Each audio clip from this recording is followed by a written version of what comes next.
The Little Thumb, Tiny Boy. Once upon a time, there was a poor woodcutter and his wife who had 7 children.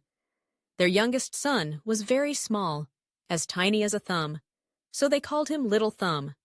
Despite being small, Little Thumb was very clever and brave. One day, the family became so poor they could no longer feed their children. The woodcutter decided to leave the kids in the forest. However, Little Thumb overheard their plan and collected white pebbles to mark the way back home. That night, when their parents left them deep in the woods, Little Thumb dropped the pebbles along the path. The next morning, he led his siblings back home safely. But soon after, the family became desperate again, and this time, Little Thumb used breadcrumbs to mark the way.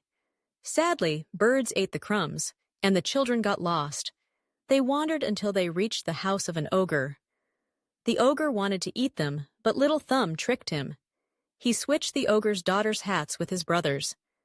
The ogre mistakenly took his daughters instead, and Little Thumb and his brothers escaped safely.